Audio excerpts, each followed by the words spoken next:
안녕하세요. 김동환입니다. 사무엘하 23장 13절에서 17절 본문으로 해서 제목은 나를 위하여입니다. 저도 그렇지만 우리들 대부분은 자신은 특별한 존재다 이렇게 생각하는 경향이 있죠. 그래서 하나님도 나한테는 다른 사람들보다 다른 무엇인가 더 해주셔야 된다 이렇게 생각을 합니다. 그렇지만 현실은 그렇지 않죠. 얼마 전에 한동안 인기를 끌었던 책 중에 하나님 제게 왜 이러세요? 이런 제목의 책이 있었는데 내용은 지금 잊었지만 그 책의 제목은 여전히 제 머릿속에 있습니다. 책의 제목이 제 마음에 와닿기 때문인데요. 다른 사람들과는 다르게 특별한 존재인 나를 하나님께서 특별하게 대해주시지 않는다고 생각이 들 때 갖게 되는 마음이 바로 이런 거지 않습니까? 아마 특별한 경우에 사람을 제외하고는 누구나 다 이런 생각 가지고 있을 것 같습니다. 그럼 우리가 왜 이런 감정을 느끼게 될까요? 하나님께서는 왜 나를 특별하게 대해 주시지 않으실까? 아니, 하나님께서는 정말 나를 특별하게 생각하시기는 하실까? 성자 하나님께서이신 예수님께서 나를 위해서 십자가에 달려 돌아가신 걸 보면 나는 틀림없이 하나님께도 특별한 존재인 게 맞는 것 같은데 근데 우리는 왜 그렇게 생각할 수 없게 될까요? 본문에 비추어서 이 문제를 한번 풀어보면요, 문제가 하나님께 있는 게 아니라 우리 자신에게 있다는 거 우리가 쉽게 알 수 있습니다. 우리가 사랑하지 않기 때문인 겁니다. 사랑은 나를 생각하는 게 아니라 사랑하는 대상만을 생각하는 것, 이게 사랑입니다. 본문에는 다윗과 그의 충성스러운 부하 세 사람의 이야기가 기록되어 있습니다. 충성스러운 부하 세 사람은 다윗이 그리워하는 고향 베들레헴, 이 성문 곁에 있는 우물물을 마시게 해주기 위해서 자신들의 생명의 위험을 무릅쓰고 적진을 뚫고 가서 우물물을 길어왔습니다. 다윗을 위해서 자신의 생명을 내어놓은 것이나 다름없는 거죠. 그리고 그 우물물을 받아든 다윗은 반갑고 기쁘게 그 물을 벌컥벌컥 마셨어야 될 것 같지만 그렇게 하지 못했습니다. 생명 걸고 다녀온 부하들을 생각했기 때문인 거죠. 그래서 그 물을 여호와께 부어드립니다.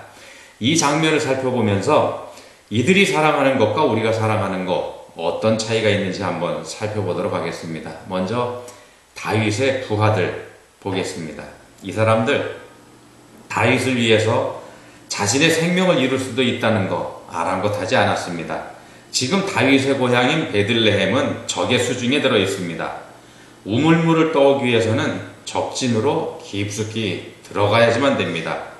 돌아오지 못할 수도 있다는 말이 됩니다. 그런데도 이 사람들 어떻게 이런 일을 할 수 있었을까요?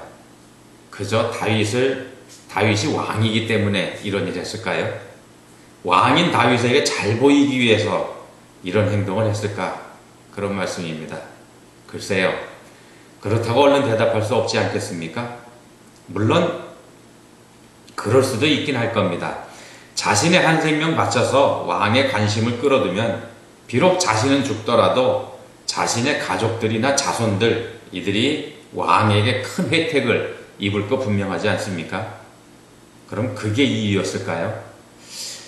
아닙니다. 전혀 그렇지 않죠. 만약 그런 것이 이유였다면 자신들이 적진으로 들어가기 전에 무언가 조치를 해두었어야 마땅하지 않겠습니까? 자신의 이 충성심을 왕이 알도록 미리 왕에게 보고하든지 어떤 조치를 해두었을 게 분명합니다. 또 설령 그렇게 했다고 치더라도요, 고작 우물물 길러가면서 생명을 걸었다고 한다 그러면은 과연 그걸 후손들이 자랑스러워할 수 있었을까요? 쉽게 생각해봐도 이 사람들이 무슨 상을 바라고서 적진에 들어간 거 아니라는 거 우리가 쉽게 알 수 있습니다.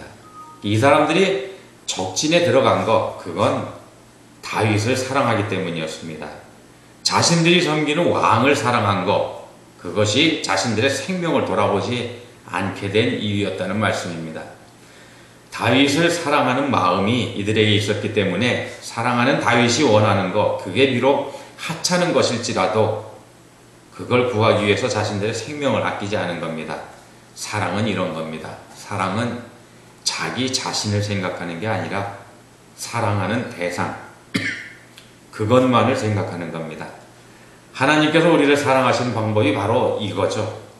하나님 자신을 생각하지 않고 그저 사랑하는 사람을 위해서 독생자를 보내셔서 사람의 생명을 대신하게 하신 겁니다. 본문의 부하들도 이런 하나님의 방법으로 다윗을 사랑했습니다. 그랬더니 보십시오. 이 사람들은 왕도 자신들을 사랑하고 있다는 그걸 확인하게 됩니다. 자신들이 길어온 물을 차마 마시지 못하는 왕의 사랑, 이거 확인하지 않습니까? 그리고 또 한 가지 있습니다. 이 사람들은 하나님께서 사랑하시는 하나님의 사람 다윗을 사랑했습니다. 그랬더니 보십시오. 이들의 이 무용담은 성경의 기록으로 남았습니다. 이게 얼마나 영광스러운 일입니까? 자신을 생각하지 않고 사랑하는 대상만을 생각한 사랑, 이 사랑은 이처럼 엄청난 것으로 자신에게 돌아올 수도 있다는 겁니다. 왜냐하면 그게 바로 하나님께서 사랑하시는 방법이기 때문에 그렇습니다. 이번에 다윗을 한번 보겠습니다. 부하들이 길어온 베들레헴의 우물물을 받아든 다윗, 기분이 어땠을까요? 깜짝 놀랐을 겁니다. 그리고는 후회했습니다. 생각 없이 내뱉은 자신의 말을 말입니다. 그리고 하나님 앞에 회개합니다. 자신의 신중하지 못한 말 때문에 자칫 아까운 생명을 3씩이나 잃을 수 있었던 걸 말입니다. 그리고 차마 그 물을 마시지 못하고 하나님께 부어드립니다. 한번 엎질러진 물은 다시 담을 수 없지 않습니까? 그래서 부어드렸다고 하는 것은 이 일로 인한 영광을 자신이 절대로 다시 취하지 않겠다는 다짐인 동시에 부하들의 그 귀하고 값진 사랑 그리고 충성을 하나님께로 돌려드리는 믿음의 표시인 것입니다. 부하들이 자신을 사랑하는 만큼이나 다윗도 부하들을 사랑했습니다. 그래서 그렇게도 그리워하던 우물물을 받아들었을 때 기뻐하지 못하고 부하들의 안전을 생각하게 된 겁니다. 또한 다윗이 하나님께로 그 물을 돌려드린 것에서 다윗의 하나님에 대한 사랑, 이것까지도 우리가 확인해 볼 수 있습니다. 자신이 사랑하는 하나님, 그리고 하나님께서 역시 사랑하고 계시는 하나님의 사람들인 자신의 부하들, 이 모든 걸 생각한 다윗은 자신이 일체의 영광이나 이득을 취할 생각하지 않았습니다. 사랑은 나를 생각하는 게 아니라 사랑하는 대상을 생각하는 겁니다. 여러분은 이런 생각, 이런 사랑 해보신 적 있으십니까? 부끄럽지만 저는 그런 기억이 없습니다. 그런 저를 다윗을 생각하지 않고 자신을 생각하지 않고 사랑하는 대상만을 생각한 다윗과 그의 3사람의 부하들, 이 사람들하고 비교해보면 저의 문제가 뭔지 그냥 쉽게 드러나지 않습니까? 여러분 어떠십니까? 만약 저와 같은 입장이시라면 우리 이제 회개합시다. 그리고 나를 위하는 사랑이 아닌 사랑하는 대상을 위한 사랑, 이런 거 한번 해봅시다.